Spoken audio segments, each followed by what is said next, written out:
ఏ క్రైస్తవుడిని అడిగినా, అయ్యా ఒకప్పుడు మాకు తినడానికి తిండి ఉండేది కాదయ్యా, ఈరోజు దేవుడు మమ్మల్ని ఆశీర్వదించి అనేక మంది ఆకలి తీర్చేటట్లుగా ఆశీర్వదించాడయ్యా. ప్రతి క్రైస్తవుడి సాక్ష్యం చెప్తాడు. నువ్వు డబ్బులో ఆశీర్వదించబడినట్లుగా, దానికంటే ముఖ్యంగా భక్తిలో నువ్వు ఆశీర్వదించబడిన దానివై ఉండాలి. ఏమని సాక్ష్యం చెప్పాలి?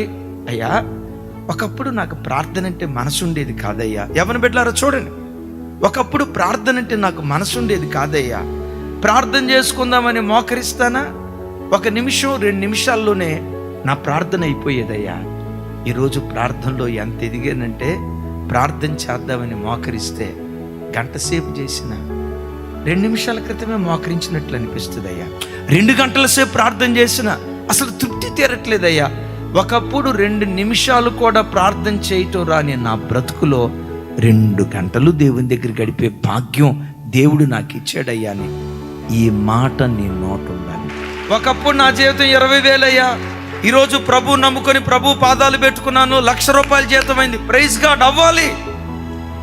ఒకప్పుడు అద్దెంట్లో ఉండేదాన్ని అయ్యా, ఈరోజు దేవుడు తన కృపను బట్టి చక్కటి గృహం ఇచ్చాడయ్యా. అద్దె బాధ నుండి విడుదల ఇచ్చాడు. మంచిది, ఇవ్వాలి. దేవుని బిడ్డలు ఆశీర్వదించబడాలి ఆయన నామఘనత కొరకు.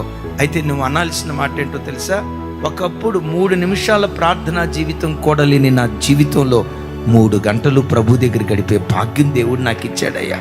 ప్రార్థనలో నేను ఎదిగా, పరిశుద్ధతలో నేను ఎదిగా, దేవుని మందిరంలో పరిచర్య చేసే విషయంలో నేను ఎదిగానని ప్రతి బిడ్డ భక్తిలో ఎదిగినటువంటి వాడై ఉండాలి.